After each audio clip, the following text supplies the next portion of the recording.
Jason Palmer, one of the hosts of The Intelligence, The Economist's daily current affairs podcast. The Economist's award-winning shows make sense of what matters, from our special series on China's president to our weekly podcasts on business, technology, and American politics. Our journalists provide fair, in-depth reporting on the events shaping the world. To get the annual plan for less than $2.50 per month, search for Economist Podcasts Plus to start listening today.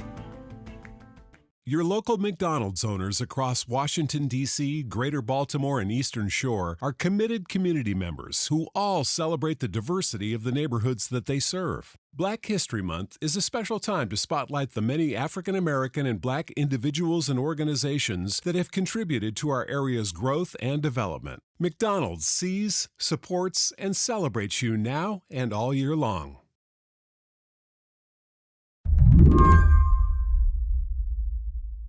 Over the last few years, reporter Mark Chiusano has made himself into a kind of bard of Nassau County.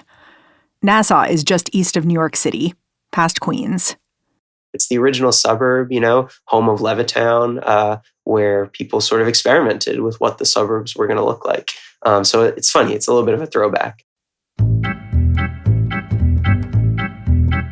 For politicians, Mark says, Nassau's gotten this reputation as being a suburban crystal ball. Ronald Reagan famously said that when a Republican dies and goes to heaven, it looks a lot like Nassau County. Then the winds seem to shift. Barack Obama won here twice, then Hillary Clinton. But a couple years after that, Republican fabulist George Santos entered the scene. Mark was working for Newsday back then. Yeah, I wrote a little piece about him on the day he announced his 2020 run. And yeah, I was kind of following him along ever since. Wow. Wild ride, huh? It's been weird, It was weird from the beginning a little bit. Like in that phone call, which was supposed to be his launch, he said, I'm actually in Florida right now. What? Like, why are you in Florida while you're launching your New York campaign? I'm in the spiritual homeland of Republicans. Yeah. But very strange from the beginning. We all know how this strange story ended, with Santos's lies unspooling. He got kicked out of Congress back in December.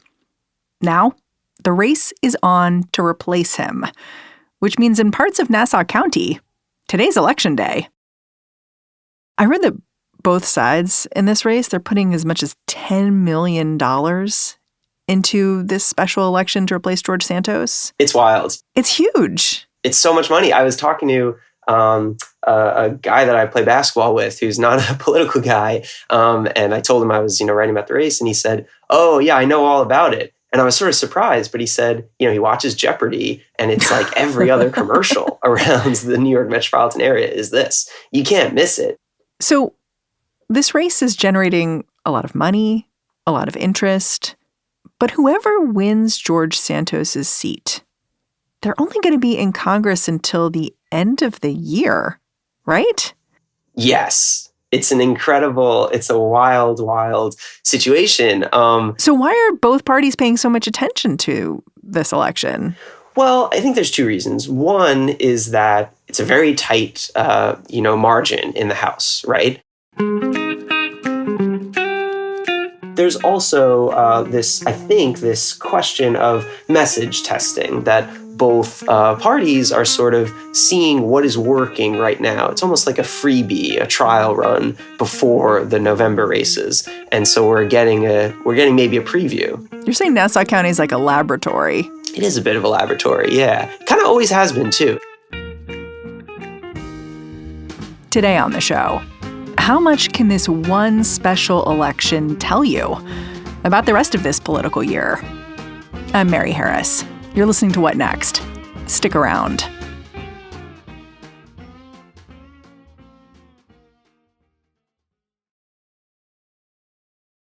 This show is brought to you by Discover. In today's world, it can seem that the best treatment is reserved for only a few. Well, Discover wants to change that by making everyone feel special. That's why with your Discover card, you have access to 24/7 live customer service, as well as $0 fraud liability, which means you're never held responsible for unauthorized purchases. Finally, no matter who you are or where you are in life, you'll feel special with Discover. Learn more at discover.com/creditcard. Limitations apply.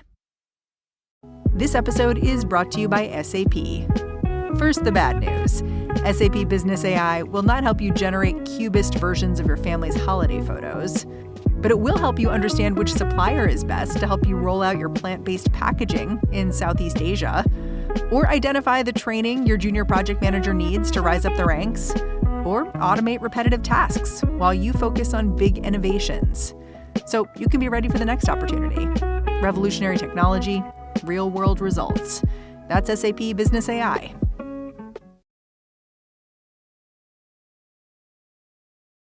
So when George Santos got the boot from his colleagues in December, it started the clock on a special election process in New York's 3rd District, a push for someone to keep his seat warm.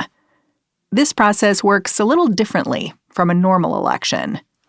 There's no primary. There's just the two parties pick their candidates. So they chose, it was a real literal smoke-filled room kind of thing. Voters had no input on who was going to be their candidates. And so now we have them. We have, on the Democratic side, Tom Suozzi, who is a guy who held this seat for 3 terms. He actually beat George Santos the first time. And then he decided to run for governor, a long shot bid to New York Governor Kathy Hochul's right. You know, New Yorkers had such high hopes when the governor took office, and she pledged to make it the most ethical, the most transparent government in the history of New York State. And that simply hasn't happened. That's why he lost in that primary, and then he's kind of looking for a job, I guess. And so he is back. He's back. He's a big name in Nassau County politics. He's had long family ties to the district. He and a bunch of family members were mayors of Glen Cove, which is one of the cities in the district. Then he became Nassau County executive, which the way I put it is it's kind of like a peer position to New York City mayor right across the border. It's a big job. You know, you run the police department. You do a lot of things. And Suozzi is quite moderate, right? Like he was one of the people who was involved with the Problem Solvers Caucus, which is, it's sort of the anti-progressive caucus. It's like we're going to work across the aisle, get things done, that sort of thing. Yeah, if you talk to Tom Suozzi for more than 15 minutes, it's really unlikely that he won't mention that he was once vice chair of the bipartisan Problem Solvers Caucus. This is a thing that he's very proud of. Is really central to his political ethos for sure. The ballot says Tom Suozzi is running to represent Syosset, Levittown, Douglaston. The record says Tom represents a place you can't find on a map, called Common Ground. Let's work together. So tell me about the Republican candidate.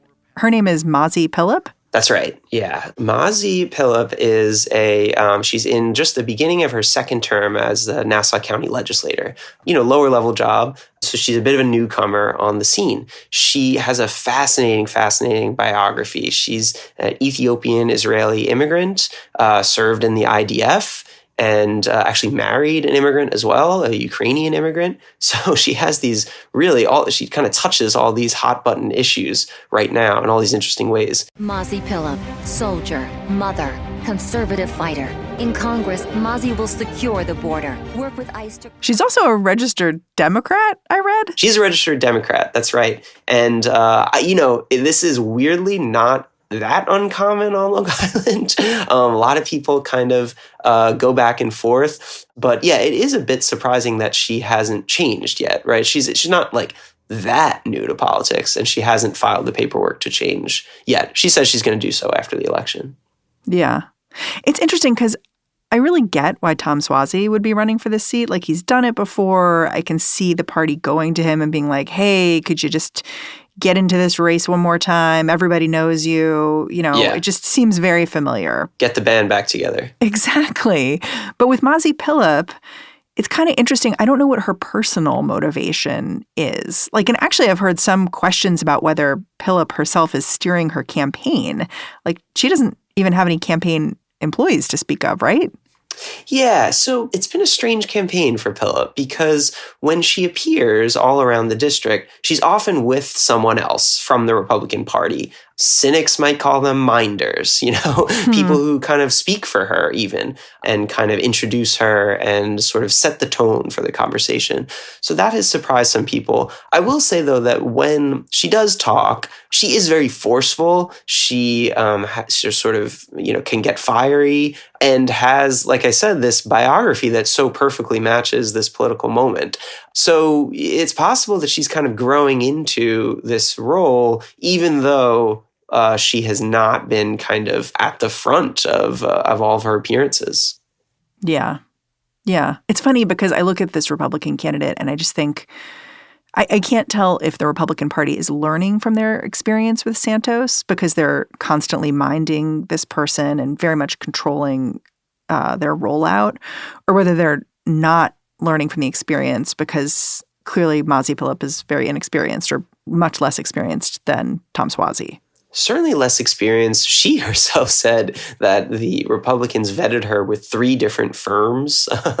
And I do think I've sort of, done my own reporting on that on the side. I think that they were kind of careful to make sure she was who she said she was. One thing that is consistent in what the Republican Party has done here is reaching out to a new kind of voter community. That is what Santos was. This was sort of the promise of Santos, was that he was not the kind of typical Republican candidate for the Nassau GOP. They used to say that Nassau Republican candidates had Republican hair, which, as you can imagine, was kind of white, straight, it's an old person's, a white person's hair, right? Yeah. So there is a different approach here, right? And Republicans have been benefited by this, especially in Nassau, by reaching out to these new communities. And so I think it is a sort of interesting strategy that they're trying once again. Can we talk about what the major issues have shaped up to be in this race? So big one is definitely immigration. Huge, huge issue. Why is that? So I think that it is a sort of return to the nationalized issues that are probably going to drive the election in November, different from what it had been in this district before, which was kind of very focused on some local things, including crime in New York City, or alleged crime in New York City.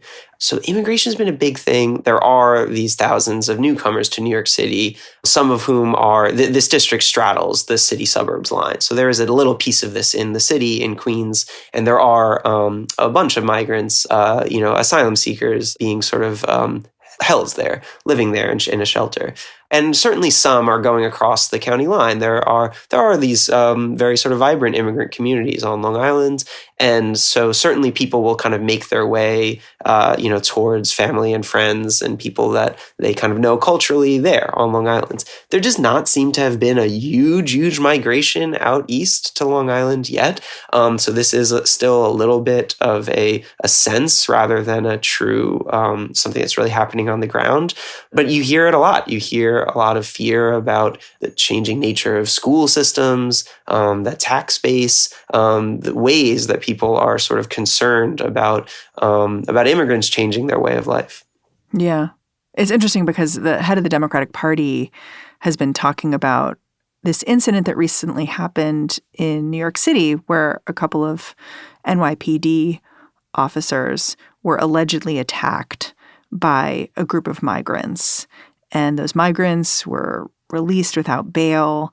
And there was just clearly this huge concern that this would impact the race in Long Island, this Nassau County race. And that was interesting to me because it would be an emotional reaction. Like this didn't happen in Nassau County. Well, and I totally, that's right. There's 2 things here. One is that it's an emotional reaction because it happened in New York City. Second thing is that it's really unclear if what the police say happened in that incident actually happened. Some video has come out showing a very, very different picture of how the incident started. Does not seem to have been nearly the way it was described at first, as sort of this kind of very aggressive migrants doing something really terrible. So it's the classic. It's really straight from the Republican playbook, is take kind of one-off incidents that sometimes are not even true or not, or certainly exaggerated in terms of what happened, and use them to paint this really dark, dark picture of New York City and crime and people who look different, and use that to their political advantage. Yeah. I mean, clearly Tom Suozzi, the Democrat, is feeling the heat here. Like, he's said some things in the past about whether ICE immigration control should be operating in Nassau County. And he said those things for good reason. Like, ICE was trying to come into the county and not work with the local police and trying to knock on people's doors when they maybe didn't have the right address for the people that they were seeking. So it seems to me he has real reasons for not wanting to work with ICE, like previously when he was in charge. But now it seems like he's really being, like, his feet are being put to the fire over that. Absolutely. There's a quote that's been playing in all these ads of him saying, that he kicked ICE out of Nassau County. And it is for this very sort of specific reason that his police commissioner basically asked for some help. This is a sort of a supporting law enforcement moment. And he's been hit for it because in ads, it's really easy to kind of take things out of context. Illegal immigrants arriving by the busload. Why? Because Tom Suozzi repeatedly weakened America's borders. What's so interesting to me about Suozzi is that he certainly is no kind of lefty. Now he's calling on President Biden to shut down the border, right? Yes, sort of, kind of strangely, uniquely among many Democrats, right? It's not a classic Democratic position. So this is a guy who's deeply, certainly in that middle zone, But the problem is that when you have spent a lifetime in government, you have lots of positions that people can poke at you when they have no history or very little history in government and few policy positions. So another one was that he, kind of was supportive of centers for day laborers, many of them immigrants, in Glen Cove, place where he was a mayor at one point. Again, kind of rational, sort of down the middle, simple thing, supporting businesses, straightening things up, making things kind of shipshape. But now that looks that's very different from the way people talk about immigration right now. I look at this immigration issue right now, and to me, it just feels so much like the debate over crime during the 2022 midterms. And it feels like that both because I'm not sure how real of an issue that crime issue was in the first place. But politically, it really did not go well for New York Democrats. And they ended up losing 4 seats, which arguably helped cost the Democrats the House of Representatives. So to me, it just seems like, ooh, this feels familiar. It definitely does feel familiar, new sort of cover, but same playbook in a way.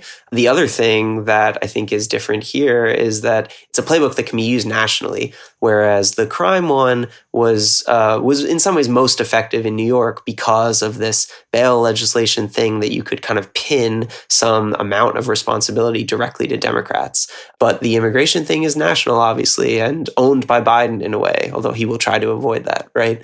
I think we're going to be seeing this playbook around the country. What are the polls saying about where this Nassau County race stands right now? So both the private and public polling seems to be that it's very tight. Tom Suozzi in the public ones is kind of up by single digits, basically within the margin of error. So you would not put money on this election, one way or the other? It's not where you want to be if you've spent so much money and you're a guy who has a ton of history in the district, right? It's very, very close. We'll be right back after a quick break.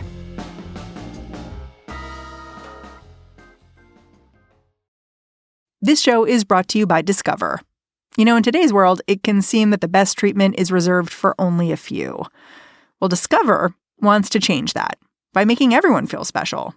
That's why with your Discover card, you have access to 24/7 live customer service, as well as $0 fraud liability, which means you're never held responsible for unauthorized purchases. Finally, no matter who you are or where you are in life, you'll feel special with Discover. Learn more at discover.com/creditcard. Limitations apply. This episode is brought to you by SAP. First, the bad news. SAP Business AI will not help you generate cubist versions of your family's holiday photos, but it will help you understand which supplier is best to help you roll out your plant-based packaging in Southeast Asia, or identify the training your junior project manager needs to rise up the ranks, or automate repetitive tasks while you focus on big innovations. So you can be ready for the next opportunity. Revolutionary technology, real-world results. That's SAP Business AI. 3 days ago, which is to say 3 days before the election, Tom Suozzi and Mazi Pilip had their first and only debate. The timing here seems strange because early voting was before this. In process. It had already started. Yeah. So that's strange, first of all. But I am kind of curious what happened when these two met face to face. How did it go? So Tom Suozzi had been pushing for more debates, and Pilip, for whatever reason, didn't do it. She has said, "Oh, you have a fascination with my schedule," but she certainly, her schedule was tight. She didn't do any of these joint events until the single belated debate, and certainly there was this sense that she didn't want to be sort of up there in front of the cameras alone, without help. So what did this look like? What were the questions they got and how did they respond? The questions were very focused on these big issues like immigration, Israel, abortion. She has tried to carve out this kind of middle zone on abortion, but was pressed kind of repeatedly by Suozzi. She was, I guess I would say that she held her own in that she didn't kind of absolutely, Suozzi didn't absolutely walk all over her. She was able to, this is kind of theater coverage in a way, but she was able to sort of sound definitive and forceful and all those things, which is the very base level, I think, the way that people watch these debates. But certainly Suozzi was able to kind of point out a lot of kind of questions about her positions. There was a lot of kind of things that weren't very clear when she described them, including on abortion, what her actual position was. Right. Mazi Pilip says she's pro-life. She has 7 children. She deeply believes in that, but she doesn't want to force her opinion on others, theoretically. Correct. And, has said she wouldn't vote for a national ban on abortion. Well, fine. That's what all the New York Republicans say. But she hasn't really been very clear on what she would do on lots of other policy things, even votes related to abortion, right? There's lots of things between national ban on abortion and Roe v. Wade, right? So she's been kind of unclear on that for sure. Whichever way things shake out today, pundits are going to have a field day analyzing these results in the context of November's presidential race. Mark says what happens in Long Island could set a narrative about what voters care about, what's making them want to vote in the first place. To me, I think what is important about it is we're seeing a kind of trial run for the parties, for the messaging, for candidates. It's a bit of an experiment to see what is working and what isn't. And I think that even before we know what happens, I do think that we know what has what the parties are interested in, right? And Pilip really seems to have hit her stride, focusing on immigration. And so I don't think we're going to see that evaporate whether or not she wins. Yeah. I mean, I look at this race and I see how it's potentially predictive of bigger trends in the 2024 election landscape. But that said, I feel like a loss for Republicans or Democrats would mean very different things for those parties. Republicans winning this race, Mazi Pilip winning this race, it would be huge. It would mean winning despite the Santos debacle with a totally untested candidate, pretty much, just massive victory. For Democrats, I see winning this race as kind of the least they can do. The suburbs are already trending toward Democrats. Biden won this district in 2020 by 10 points. The Republicans really screwed it up last time, and you have a very experienced person who literally used to do this job. So those mismatched stakes seem meaningful to me. I think so. And I think there will be a lot of sort of post-election spin, right, about those stakes. If Suozzi loses here, it may be a sort of message too about what kind of message and kind of candidate is working super well in this moment, right? He tried to be this, or he is really this kind of very centrist, very, kind of both sides, working across the aisle guy. Well, and a lot of people have just compared him directly to Biden. He's an older white guy who, very middle of the road, wants to come shake your hand and, work it out. He's a big Biden supporter, too. He was one of the first people to endorse Biden in his presidential run. It's a small sample, obviously. But if he can't kind of, if voters aren't looking for that kind of quote unquote normality, I think that isn't the best message for Biden. There's one more funny thing about this race, which is that New York is about to go through a whole bunch of redistricting, right? Again. Yeah. We're still kind of dealing with the last one.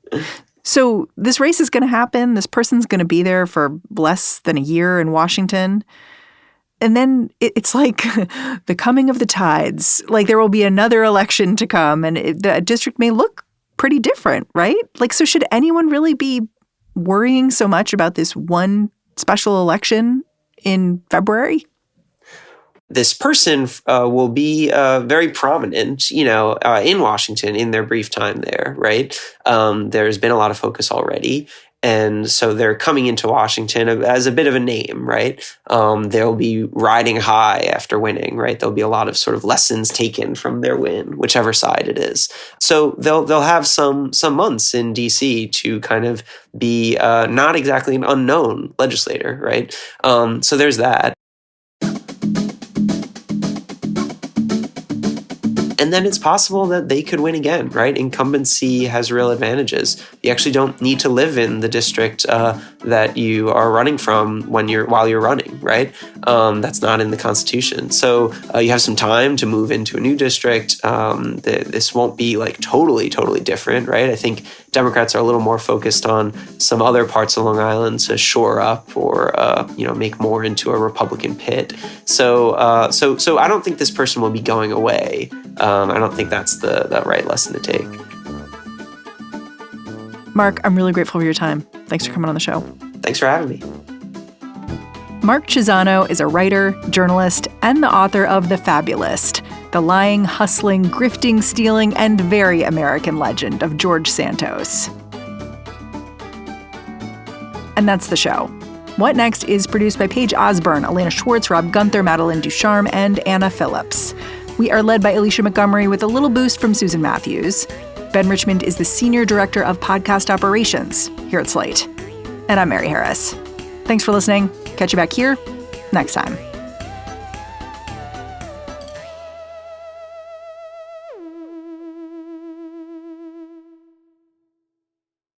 Your local McDonald's owners across Washington, D.C., Greater Baltimore, and Eastern Shore are committed community members who all celebrate the diversity of the neighborhoods that they serve. Black History Month is a special time to spotlight the many African American and Black individuals and organizations that have contributed to our area's growth and development. McDonald's sees, supports, and celebrates you now and all year long.